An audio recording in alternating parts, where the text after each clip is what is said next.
ఆ వైఎస్ఆర్సీపీ జగన్మోహన్ రెడ్డి గారు దేవుడు అంటే మీకు సంబంధించిన యేసుక్రీస్తు ఒకడైనా దేవుడు? కొన్ని కోట్ల మంది కొలువై ఉన్నాడు వెంకటేశ్వర స్వామి దేవుడు కాదా? మీ నాన్న పడుకునే ముందు లేచిన తర్వాత ప్రతిరోజు బైబిల్ చదువుకొని వస్తాడు. మీకున్నంత అంత భక్తి దేవుడు అనుకుంటే హిందువులకు భక్తి లేదుండదా? ఇవాళ ఇంకా మాట్లాడుతున్న సిగ్గు లేకుండా జగన్మోహన్ రెడ్డి గారు మీరు ఒక ముఖ్యమంత్రికి పనిచేసి స్వామికి సంబంధించిన కైంకర్యాలు కూడా మీరు పాపం పంచుకున్నారా? మీరు మనుషులేనా? ఇంకా మీరు మాట్లాడుతున్నారంటే మీకు పడబోయే శిక్ష భగవంతుడు ఇంతకంటే ఇంకా ఘోరంగా చేస్తాడు దేవుడితో పెట్టలేకుంటే.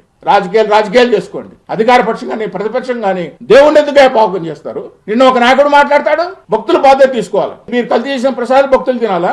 గుళ్ళకి వస్తే మీ దగ్గర నెట్టించుకొని భక్తులు పడాలా? మీ దగ్గర తిట్టించుకొని భక్తులు పడాలా? భక్తులు బాధ్యత తీసుకోవడం ఏంది? మీరంటే మీరు కూతురు మీడియా ముందు కూర్చొని మాట్లాడితే భక్తులు ఏ విధంగా బాధ్యత తీసుకోవాలి? ఈ ప్రసాదం మేము ముట్టుకోమని చెప్పి మా జాతి మీది ప్రసాదం మేము ముట్టుకొని మోమో ఏదో ఉందంట జంతువు కలిశారంటానే. ఎక్కడైనా ఈ రిపోర్ట్ లో జరిగిన చరిత్ర అంతా చూస్తే దీని వెనకాల ఎవడున్నాడు? ఎంత చరిత్ర ఉంది? ఎంత చరిత్రహీనులని వాళ్ళ దేశాన్ని పరిపాలిస్తున్నారు. ఇవాళ ఎవడాశ్రమం ఉంది దీంట్లో?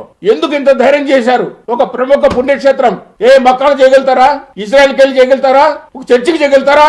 మీరు నిజంగా ఒక అమ్మకు అప్పగా పుట్టింటే దేవుడి పైన కొంచెం భక్తి విశ్వాసం ఉంటే చెప్పు. నీ క్రిస్టియన్ పైన కొట్టేస్తామని చెప్పు.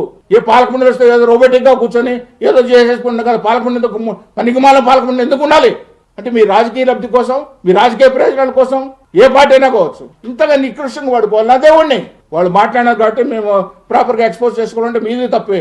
అధికారులను పనిష్మెంట్ చేయడం కాదు. అప్పుడున్న పాలక మండలి కూడా ఈ నిర్ణయాలు తీసుకోవడంలో పాలు పంచుకున్నారు కాబట్టి ఎవరు తప్పు చేసి వాళ్ళందరూ బలి చేయాల్సిందే. తీసిపడండి పాలక మండలిని. ఏ గతంలో చేశారు కదా మీరు, ప్రతిసారి స్పెసిఫిక్ గా తాడేశారు కదా. ఇటువంటి పరిణామాలు ఎందుకు స్పెసిఫిక్ అయితే వేయలేరు? నేషనల్ మీడియా గగ్గోలు పెడుతుంది ఈరోజు.